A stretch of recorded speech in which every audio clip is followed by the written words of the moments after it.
अस्सलामुअलैकुम class, this is Mohammad Hashim Zia and you guys are watching mathematics by Hashim Zia.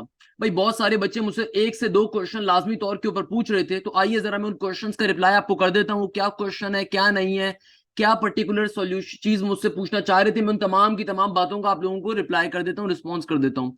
भाई सबसे पहले तो मेजोरिटी बच्चों के जहन के अंदर एक क्वेश्चन, सर मुझे ये फलाना फील्ड मिल सकेगी, फलाना फील्ड मिल सकेगी। तो भाई इसके लिए हम लोगों ने लास्ट 3 इयर्स का एक मेरिट की मैंने शीट शेयर कर देता हूँ आपके साथ। आप इस शीट को देख के अंदाजा लगा सकते हो कि आपके राउंड वन में जो कारकर्दगी है और आपका जो इंटर का या ए लेवल्स का फेडरल का जो स्कोर है उसके साथ जो आपका मेरिट बनता है, उस मेरिट के ऊपर आपको कौन सी फील्ड मिल सकती है।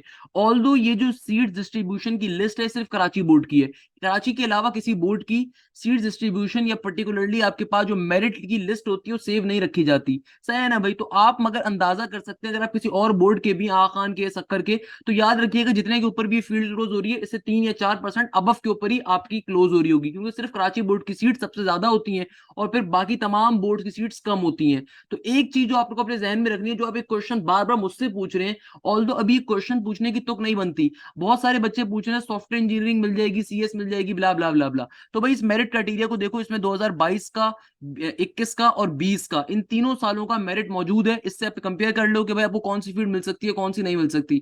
मगर अभी इसके ऊपर नहीं जाना। खुदारा आपके राउंड वन के अंदर जो भी स्कोर आया है, अगर वो 85 बिलो है या 85 है, आई वुड 1000 टाइम्स रिकमेंड कि खुदारा राउंड टू के अंदर लाजमी अपियर हो।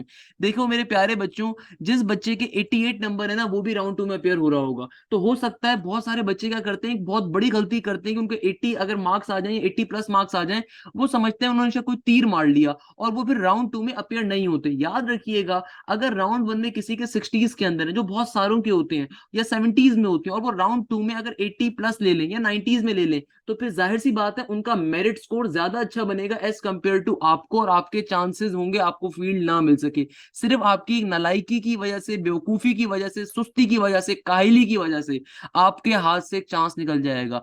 तो याद रखें, राउंड वन में भी अपियर होना है, राउंड टू में भी अपियर होना है। हाँ, अगर तो आपके 88 या 88 प्लस मार्क्स हैं, तो फिर बेशक आप राउंड टू में अपियर ना हो, तो आपकी तकरीबन एडमिशन सिक्योर हो जाता है। बट अगर आपके 90 बिलो मार्क्स हैं, तो I would 1000 time recommend 90 below वालों को कि भाई आप लाजमी तौर पे राउंड टू में अपियर हो जाएं। अगर आप इससे बेहतर दे सकते हैं तो लाजमी दें, क्योंकि देखो एक एक परसेंटेज के ऊपर जो है ना बेतहाशा आवाम बैठी हुई होगी। याद रखिएगा, आपकी खाली अकेले की ए लेवल्स की इक्विवेलेंसी 85 नहीं होगी, या आपकी खाली की इंटर की परसेंटेज 80 या 84 या 85 नहीं होगी। पता नहीं बीसों हजारों बच्चे होते हैं जिनकी सेम परसेंटेज होती है। तो फिर उनका टेस्ट का स्कोर देखा जाता है, और टेस्ट के स्कोर में सबसे पहले मैथ्स के मार्क्स देखे जाते हैं। यानी कि अगर दो बच्चों की सेम परसेंटेज होगी तो उनके फिर टेस्ट के मैथ्स के मार्क्स देखे जाएंगे, जिसके ज्यादा होते हैं उसको पहले इंटरव्यू के लिए कॉल कर लिया जाता है, सीट मिल जाती है, और जिसके कम होंगे उसके बाद में होते हैं। और अगर मैथ्स के मार्क्स भी सेम हो, देन फिजिक्स के, फिर केमिस्ट्री के, ये आपके पूरे प्रोस्पेक्टस में सारी बातें लिखी हुई होती हैं। कहने का मकसद ये कि मेरा बेटा, एक एक नंबर बहुत कीमती है, एक एक लम्हा बड़ा कीमती है, तो इसको खुदारा यूटिलाइज करो। सेकंड नंबर के ऊपर मेरिट क्राइटेरिया एनईडी का क्या होता है भाई। अगर तो आपके सेकंड ईयर का रिजल्ट आया हुआ है तो आपका सेकंड ईयर काउंट होगा। जो बच्चे इंप्रूवमेंट वाले होते हैं, एडिशनल वाले होते हैं, तो भैया आप खाली अभी दुआ कर सकते हो। आप कोशिश करो कि आप दुआ करो और एक कंडीशनल लेटर ले लो अपने कॉलेजेस से कि आप अपनी परसेंटेज इंप्रूव कर पाओगे। अदरवाइज आपके लिए मुश्किलात है, क्योंकि अभी कुछ कंफर्म नहीं है एनईडी की तरफ से कि आपको एडिशनल, क्योंकि एडिशनल का रिजल्ट तो बहुत लेट आएगा, कि आपको एडमिशन वो देंगे नहीं देंगे। सही है ना। नहीं तो अदरवाइज आपकी सेकंड ईयर ही काउंट हो रही होगी। और वो बच्चे जिनका भी सेकंड ईयर का रिजल्ट नहीं आया, उनकी फर्स्ट ईयर की परसेंटेज काउंट होगी और टेस्ट का स्कोर। भाई एनईडी का मेरिट क्राइटेरिया क्या होता है कि जो भी आपकी इंटर की परसेंटेज होती है वो 0.5 से मल्टीप्लाई होती है, और जो भी आपका टेस्ट का स्कोर होता है वो भी 0.5 से मल्टीप्लाई होता है। जो नंबर आपके पास आएगा वो नंबर आपका मेरिट क्राइटेरिया होगा। यानी कि फॉर एग्जाम्पल एक बच्चा है जिसकी ए लेवल्स के अंदर, अच्छा ए लेवल्स का अगर रिजल्ट नहीं है तो ओ लेवल्स काउंट हो जाता है, परेशानी की बात नहीं है। लेट सपोज किसी बच्चे की ए लेवल्स या ओ लेवल्स या फर्स्ट ईयर या सेकंड ईयर के अंदर 84 परसेंटेज है, तो वो 84 को क्या करेगा, 0.5 से मल्टीप्लाई करेगा। और टेस्ट का स्कोर अगर उसका 75 हो तो 75 भी क्या होगा, 0.5 से मल्टीप्लाई होगा। अब जो नया नंबर आएगा, ये नया नंबर कहलाता है आपका मेरिट स्कोर। इस मेरिट स्कोर के ऊपर ये सारी फील्ड्स लास्ट के 3 सालों के अंदर क्लोज हुई थी, जिसको आप देख सकते हैं। खुदारा ये मत पूछिएगा सर इस साल की क्लोजिंग क्या होगी, बेटा इस साल की क्लोजिंग क्लोज होने के बाद बनेगी। सही है ना भाई। तो ये चीज ध्यान में रखिएगा, इससे आपको एक अंदाजा हो सकता है कि आप कहाँ स्टैंड कर रहे हैं। फॉर एग्जाम्पल अगर आपका मेरिट स्कोर 93 बन रहा है, तो एटलीस्ट आपको अंदाजा हो गया कि यार आप एक सेफ साइड साइड के ऊपर वो सारी फील्ड्स मिल रही हैं। अगर आपका लेट सपोज मेरिट स्कोर 75 बनता है, तो आप देख सकते हो 75 के ऊपर कौन सी क्लोज हुई थी, एक मटेरियल्स मिल सकती है, मेटलर्जी मिल सकती है, सही है ना। तो आपको एक अंदाजा हो जाएगा इससे थोड़ा आगे पीछे। अच्छा, बहुत सारे बच्चे कहते हैं सर कि मेरिट डिक्रीज होगा या इंक्रीज होगा।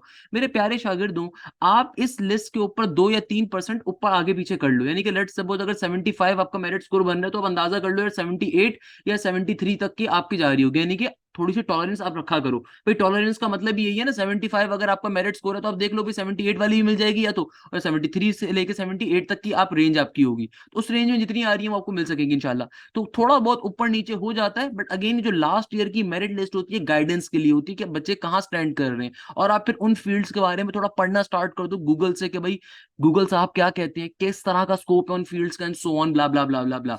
भाई खुदारा फील्ड्स के बारे में लाजमी पढ़ा करें, फील्ड्स को स्टडी किया करें। अगर आपको सीएस में जाने का, सॉफ्टवेयर में जाने का, इलेक्ट्रिकल में जाने का, आईएम में जाने का, केमिकल में जाने का, मटेरियल्स में जाने का, अर्बन इंजीनियरिंग में जाने का, किसी भी फील्ड में जाने का शौक है, खुदारा गूगल के ऊपर जाओ, गूगल के ऊपर सर्च करो, यूट्यूब पे जाओ, यूट्यूब पे सर्च करो, लिंक्डइन के ऊपर जाओ, लिंक्डइन पे सर्च करो कि एलुमनाइज कहाँ बैठे हुए, किस तरह का स्कोप होता है, किस तरह की फील्ड में पढ़ाई होती है, क्या इसका जॉब पर्सपेक्टिव है, क्या इसका आगे स्कोप होगा दुनिया में। बच्चे क्या करते हैं, उठा के सर को मैसेज कर रहे हैं, सर रात के 3 बजे मैसेज आ रहा है, सर वो डेटा साइंसेस का स्कोप है, बताइए सर स्टार्टिंग सैलरी क्या होगी। खुदारा स्टार्टिंग सैलरी को देख के किसी फील्ड को ज्वाइन मत करो। सॉफ्टवेयर इंजीनियरिंग वाले की भी स्टार्टिंग सैलरी 30,000 रुपए ही होती है, अगर उसे नॉर्मल काम आता है, सही है ना। हर एक की स्टार्टिंग सैलरी 80,000, 90,000, 1.5 लाख रुपए नहीं होती। अगर आपके जहन में यह गलत कंफ्यूजन है कि भाई स्टार्टिंग सैलरी सॉफ्टवेयर की शायद ज्यादा होती है तो आप उसमें जा रहे हो, नहीं मेरा बेटा ऐसा कुछ भी नहीं होता। अगर आपके पास काम आता होगा और सबसे बढ़ के अगर आपकी किस्मत होगी तभी आपको कोई चीज मिलती है। दुनिया में हर चीज बेटा किस्मत से पहले नहीं मिलती ना, किस्मत के देर से मिलती है, सही है ना भाई। तो ये चीज ध्यान में रखा करें। एक तो अक्सर बच्चे जो फील्ड चूज कर रहे होते हैं स्टार्टिंग सैलरी पे कर रहे होते हैं। अबे नालायक इंसान, तुम्हें क्या पता कि यार 3 साल के बाद स्कोप क्या होगा किसी चीज का, 4 साल के बाद स्कोप क्या होगा किसी चीज का, सही है ना। तो इस चीज को खाली ध्यान में रखा करें। अक्सर बच्चे इस चीज के ऊपर कंफ्यूज, तो मैंने उसको गाइड कर देता हूँ। खुदारा जिस भी फील्ड के बारे में इंटरेस्टेड हो, या बहुत सारे बच्चे अक्सर मैसेज करते हैं सर मुझे पता ही नहीं किसमें जाना है, मैं तो इंटरेस्टेड ही नहीं हूँ। तो मेरा बेटा फिर मैं क्या बोलूँ इसके ऊपर, मतलब मेरा बेटा फिर तो पढ़ाई लिखाई छोड़ देनी चाहिए ना। तो देखो थोड़ा सा सोचो, अगर आपको इंजीनियरिंग के अंदर जाना है, मैं ये नहीं कहता आपका शौक किसमें, अगर आपको जाना है तो फिर देखो फील्ड्स एक स्कोप वाइज होती हैं। अगर कंप्यूटर साइड का शौक है, अगर शौक नहीं भी है तो कोई मसले की बात नहीं है। आपने भी राउंड 1 दे दिया, राउंड 2 दे दिया, भी आपके पास टाइम होगा, घर पे बैठो कोडिंग करना स्टार्ट करो, पाइथन को सीखो, नेट के ऊपर गूगल के ऊपर जाओ, पाइथन के छोटे छोटे प्रोग्राम्स बनाना स्टार्ट करो।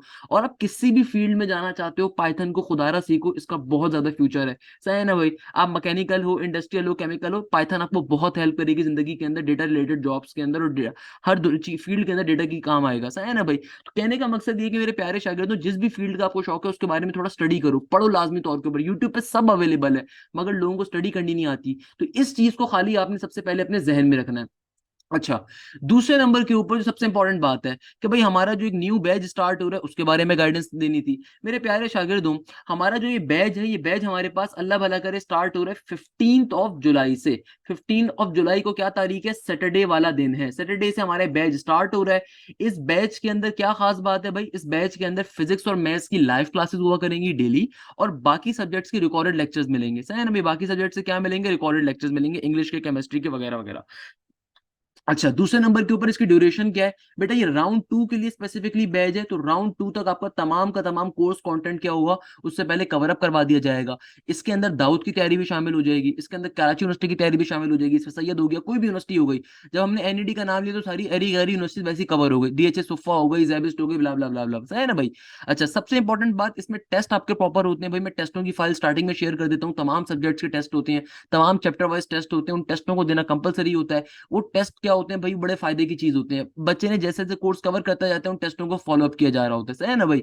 तो जो तमाम सब्जेक्ट्स आपको जो होंगे फिजिक्स और मैथ्स के, ये आपको लाइव पढ़ाए जाएंगे, और उनके साथ साथ टेस्ट भी शेयर कर दूंगा मैं, केमिस्ट्री के भी, कंप्यूटर के भी, इंग्लिश के भी। तो आपको साथ साथ टेस्ट देने होंगे, और प्रॉपर हमारे पास रिकॉर्डेड लेक्चर्स होंगे केमिस्ट्री और इंग्लिश के अंदर, ताकि कोई भी बच्चा जिसको केमिस्ट्री में, इंग्लिश में प्रॉब्लम है उसको इजीली कवर अप कर सकता है। अच्छा, अक्सर बच्चे मुझसे पूछते हैं सर वो कंप्यूटर को क्लासेस क्यों नहीं है। बेटा कंप्यूटर की क्लासेस नॉर्मली किसी भी एप्टीट्यूड इंस्टीट्यूट में शामिल नहीं होती, क्योंकि कंप्यूटर का जो कोर्स कंटेंट होता है वो इंतहाई बेकार होता है। बेसिकली कंप्यूटर का जो पूरा का पूरा पेपर आता है वो आपके इंटरमीडिएट बैकग्राउंड से आता है, तो मैं आपको सारे नोट्स प्रोवाइड कर दूंगा, अगर आप मुझसे गाइडेंस मांगोगे वो भी दे दूंगा, मगर कंप्यूटर की क्लासेस कहीं पे भी शामिल नहीं होती, क्योंकि कंप्यूटर के यार टीचर ही नहीं मिल रहे होते, सिंपल से मैं बात बताऊं। वरना मुझे शामिल करने में कोई इशू नहीं है, बट प्रॉब्लम क्या होती है, कंप्यूटर का जो पेपर होता है वो इंतहाई बेसिक होता है, इंतहाई आसान होता है और आपके इंटरमीडिएट के 10 ईयर और पास पेपर से आ रहा होता है। अच्छा, सेकंड नंबर के ऊपर क्लासेस कैसे होती हैं बेटा? क्लासेस हमारी जूम के ऊपर होती हैं, आपसे जूम का लिंक शेयर किया जाया करेगा व्हाट्सएप ग्रुप के ऊपर, और फिर आप उसके जरिए जो बच्चों ने पेमेंट करी हुई होती है उनकी ईमेल आईडी वहां ऐड होती है, तो उसके जरिए जूम के ऊपर आपकी क्लासेस कंडक्ट हो रही होती हैं।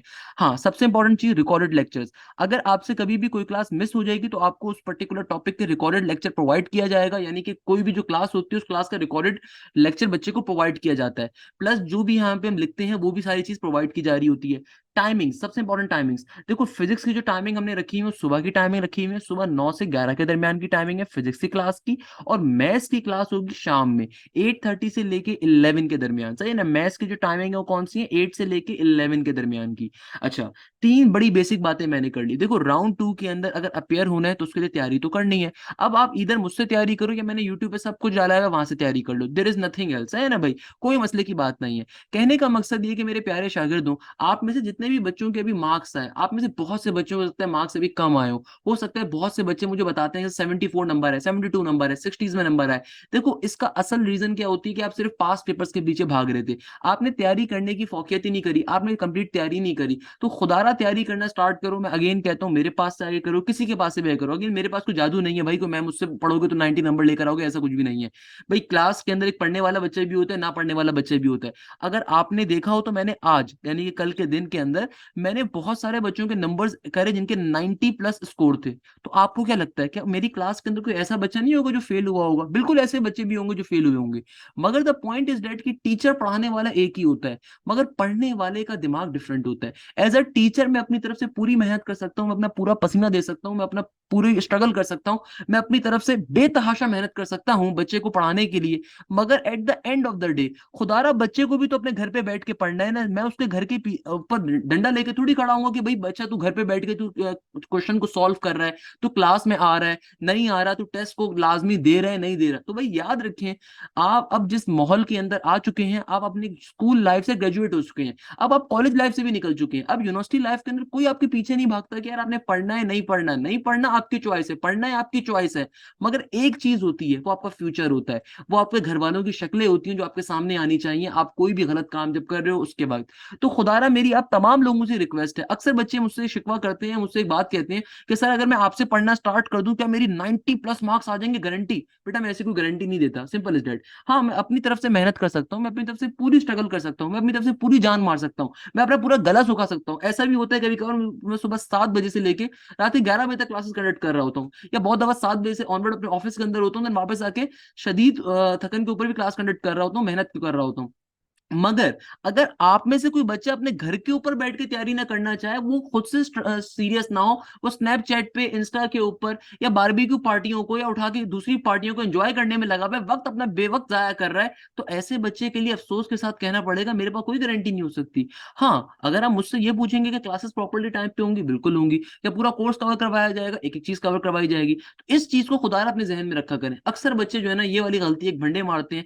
देखो मेरा बेटा, मैं हमेशा एक बात कहता हूँ, जब कभी रिजल्ट आता है ना तो मैं क्लास के अंदर हमेशा अपने शागिर्दों की तमाम, मेरी आदत होती है अपनी मैथ्स की क्लास में स्पेशली, मैं बार बार बार बार बच्चों से नाम ले लेके पूछता हूँ कि भाई मुझे बताओ इस क्वेश्चन का आंसर क्या है, मुझे बताओ इस क्वेश्चन का आंसर क्या है। तो जो बच्चे रिस्पॉन्ड कर रहे होते हैं ना वो मेरे सामने होते हैं, जो बच्चे रिस्पॉन्ड नहीं कर रहे होते हैं मुझे उनका भी पता होता है। तो जब रिजल्ट आता है ना तो भाई अक्सर बच्चा क्या करता है, वो शर्मा हुजूरी में, सर वो पढ़ा नहीं था तो इसलिए 60 नंबर आ गए, अगर पढ़ लेता तो 90 ले लेता। अबे तो भाई क्यों नहीं पढ़ा तूने? अगर तू पढ़ लेता तो 90 लेता ना, तूने तो पढ़ा ही नहीं है। तो ये जो कहते हैं ना कि भाई पढ़ लेता तो कर लेता मैं, सर वो गलती हो गई बस वो पढ़ ही नहीं सका, अगले राउंड में देखें, तो भाई ये नालायकी है आपकी, ये आप अपने साथ धोखा कर रहे हो कि सर अगर मैं पढ़ लेता तो देखें सर पढ़े बगैर 54 नंबर ले लिए, पढ़ लेता तो 90s में आते। मेरे पास इतने सारे ऐसे मैसेजेस आए जो पता नहीं वो समझ रहे हैं कि शायद मैं उनके अम्मा अब्बा की तरह जो है ना बेवकूफ बन जाऊंगा।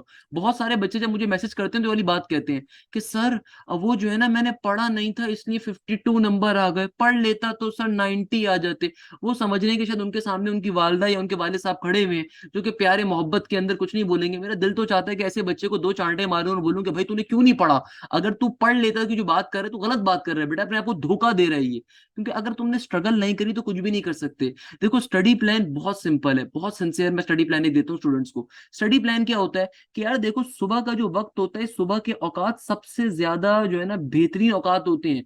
इसके अंदर कोशिश किया करो थ्योरेटिकल वर्क को कवर अप करो। थ्योरी का जो काम है, फिजिक्स हो गई, केमिस्ट्री हो गई, कंप्यूटर हो गई, इंग्लिश हो गई, थ्योरी की चीजें हैं, इनको कवर अप करो, फिजिक्स केमिस्ट्री इंग्लिश को स्पेसिफिकली। और जो दोपहर का टाइम होता है या शाम का टाइम होता है, इसमें बंदा थकन ज्यादा होता है, तो इसमें कोशिश करो एक थोड़ी सी नैप लेने के बाद, नैप यानी कि छोटी सी नींद लेने के बाद फिर मैथ्स को उठाओ, फिर न्यूमेरिकल्स को उठाओ। मैं हमेशा अपने शागिर्दों को एक टाइम प्लान देता हूं। मैं कहता हूं कि मेरे प्यारे शागिर्दों टाइम टेबल लाजमी बनाओ। आप दुनिया में कुछ भी नहीं कर सकते अगर आपने टाइम टेबल नहीं बनाया। अक्सर बच्चे क्या करते हैं भाई, उनको आइडिया नहीं होता उन्हें किस दिन कौन सा चैप्टर कवर अप करना है। देखो टाइम टेबल अगर आप नहीं बनाओगे ना, आप कुछ भी नहीं कर सकते। अच्छा बच्चे बहुत दफा ये कहते हैं कि सर वो टाइम टेबल बना के फॉलो नहीं होता। भाई अगर टाइम टेबल बनाने के बाद फॉलो नहीं होगा तो तुम्हें एटलीस्ट उसका गिल्ट तो होगा। इस चीज को तो अपने जहन में रखो। मगर अक्सर बच्चे इस बात को समझते नहीं है। बहुत छोटी छोटी सी बातें होती हैं जो आपको अपने जहन में रखने की जरूरत है कि भाई टाइम टेबल लाजमी अपना डिजाइन करो। फॉर एग्जाम्पल आप अभी राउंड वन देकर आए हैं, मैं हमेशा अपने शागिर्दों से कहता हूं देखो मेरे प्यारे बच्चे, आप राउंड वन में फेल हो गए, मुझे अफसोस है। आप राउंड वन में कम नंबर लेकर आए, मुझे अफसोस है। देखो परेशान होने की जरूरत नहीं है। अक्सर होता है ये कि यार हम मेरे किसी दोस्त के अच्छे नंबर आ गए ना, मैं बड़ा अफसरदा होते हैं इंसान कि यार इसके नंबर ज्यादा आ गए मेरे कम आ गए। वो थ्री इडियट्स की मूवी थी ना, बड़ी रियलिस्टिक मूवी है, मुझे बड़ी पसंद है वो, इंजीनियरिंग लाइफ के ऊपर। I still watch that particular movie. क्यों? उसमें एक जुमला बड़ा अच्छा है कि यार दोस्त फेल हो जाए ना अफसोस नहीं होता, दोस्त के नंबर आपसे ज्यादा आ जाए ज्यादा अफसोस होता है। तो remember this thing, human psycho है। तो भाई अगर आपके किसी दोस्त के अच्छे नंबर आ गए, खुदारा परेशान ना हो, आप भी अच्छे नंबर ले सकते हैं, बस आपने स्ट्रगल करनी है। असल में होता है क्या, ये दोस्त जो होते हैं ना बड़े मतलबी लोग होते हैं। सिवाय एक आध को जिंदगी में अगर मिल जाए अच्छा टकरा जाए, वरना कोई नहीं ऐसा होता। वो बताते नहीं है कि आपने उन्होंने कितना पढ़ा है, वो चुप चुप के पढ़ रहे होते हैं। तो जिंदगी में आपको हमेशा ऐसे लोग मिलेंगे। यूनिवर्सिटी लाइफ तो भरी हुई ऐसे स्नेक्स लोगों से। कहने का मकसद ये है कि मेरा प्यारा बेटा आपने भी मेहनत करनी है। अगर आज बेटा तेरे नंबर कम आए, अफसुर्दा ना हो, खुदारा अल्लाह की जात पे यकीन रख, अपने रब की जात पे यकीन रख और मेहनत करना स्टार्ट कर। देख मेहनत कैसे करेगा मेरा बेटा, राउंड वन के अंदर जिन टॉपिक्स के अंदर आपके वीक थे, जिन टॉपिक्स के अंदर आप फेल हुए, जिन टॉपिक्स के अंदर आप फंसे थे। फॉर एग्जाम्पल देखो अगर आप केमिस्ट्री का पेपर देकर आए, आपको मालूम है यार केसी केपी का कोई न्यूमेरिकल आया था and you are blank there. आपको मालूम है यार लेट्स सपोज आइकॉनिक बॉन्ड से या कोवेलेंट बॉन्ड जो होते थे उनसे कोई क्वेश्चन आया था और आपको नहीं आता था, इसका मतलब वो टॉपिक आपका वीक है। तो आपने सबसे पहले अपने शेड्यूल के अंदर इस बात को मेंशन करना है, हर सब्जेक्ट के ऐसे टॉपिक्स को जो आपके वीक थे या आपने छोड़ दिए थे, आपने नहीं कवर किए थे, सबसे पहले आपको उनको कवर अप करना है। अगर आपने ये काम कर लिया, आप यकीन मानो राउंड टू में टॉप कर सकते हो। सेकंड नंबर के ऊपर सबसे इंपॉर्टेंट चीज, एनईडी के पास पेपर्स। मेरे प्यारे शागिर्द, एनईडी के पेपर्स को लाजमी कवर अप करो। मैंने मैथ्स के अंदर मेरी 7 वीडियोस हैं जो कि तमाम कंप्यूटराइज्ड टेस्ट के पेपर्स को सॉल्व करवाने के ऊपर है। उनको खुदारा दिन में आधा घंटा पौन घंटा रखो, उनको लाजमी सिंप्लीफाई करो। एनईडी के राउंड वन राउंड टू तमाम पेपर्स मैंने कंप्यूटराइज अपलोड करे हुए हैं 2020 से लेके 23 तक के। इन तमाम पेपर्स को कोशिश करो दिन में 1 से 2 घंटे रख के सॉल्व करो। अपने टाइम टेबल में टाइम को ऐसे मैनेज करो कि दिन में एटलीस्ट 1 घंटा लाजमी तौर पे फिजिक्स केमिस्ट्री मैथ्स इंग्लिश के उन पेपर्स को सॉल्व करो। अच्छा हमारे पास एक बर्गर बच्चा आता है, सर वो पेपर जो है ना वो हैंड रिटन पेपर है सर, वो अच्छा नहीं लग रहा, समझ में नहीं आ रहा, किसी कोचिंग की किताब आप जो है ना रिकमेंड कर दें, उससे हम पास पेपर्स कवर अप कर लें। बेटा एनईडी के कंप्यूटराइज टेस्ट जो है वो 2020 से ऑनवर्ड चेंज हो गए थे। मैंने जितने पेपर्स डाले में कराची के अंदर या पाकिस्तान में किसी के बाप का ऐसा कोचिंग नहीं है मेरा बेटा जो उस किताब को छाप सके। उसके पीछे लॉजिक ये है कि भाई जो जितनी भी किताब आपको मार्केट से मिल रही होती है पास पेपर्स की, सारे के सारे फेक पेपर्स होते हैं, इनमें से कोई भी ओरिजिनल पेपर्स नहीं होता। वाइडली जितने भी एनईडी के पेपर जो हैंड रिटन पेपर्स जो मैंने अपलोड करे हुए हैं बेटा, ये सारे के सारे एक एक ये बच्चा मेरा शागिर्द था जो जाके पेपर जब देकर आता था मुझे अपना पेपर बताता था और उस पेपर को अपना पीडीएफ की फॉर्म में अपलोड कर देता था। तो भाई हो सकता है कहीं पे राइटिंग आपके लिए गुजारे लायक ना हो, मगर आपने राइटिंग को देख के मेरा बेटा हुस्ने कारकर्दगी का अवार्ड नहीं देना वहां पे, आपने उससे तैयारी करनी है। आपको अगर एक लाइन में 2 लफ्ज भी समझ में आ रहे हैं ना भाई, तो तुमने 2 लफ्जों के ऊपर क्वेश्चन समझ लेना है और उसको सिंप्लीफाई करके अपने पास लिख लेना है और सॉल्व करना है उसको। तुमने हुस्ने कारकर्दगी या तमगा बढ़ाए हुस्नत नहीं देना किसी को कि भाई तुम बैठ के उसको बैठ के राइटिंग जज कर रहे हो बैठ के। तुमने सिंप्लीफाई करना है। भाई तुम्हें जितने पेपर्स मैंने प्रोवाइड करे तुम्हें पूरे कराची का पाकिस्तान में कोई बंदा नहीं प्रोवाइड कर सकता।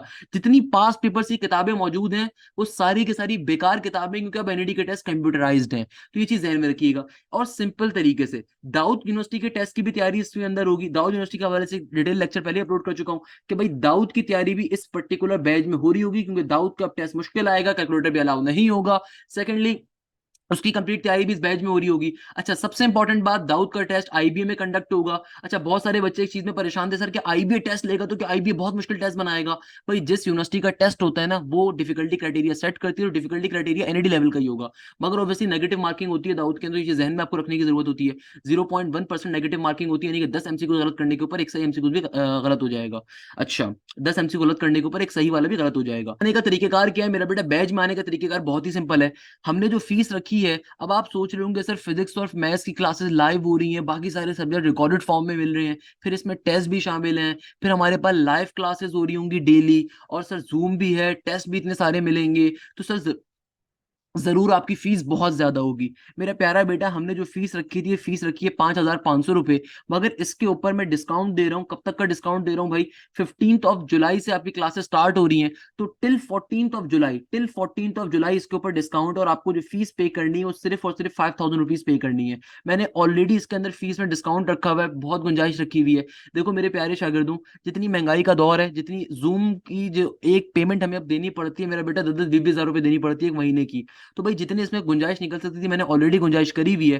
तो मेरा प्यारा बच्चा, हमने जो फीस रखी हुई है वो सबसे कम रखी हुई है। फीस आपको पूरे पाकिस्तान में कहीं से कम फीस नहीं मिलेगी।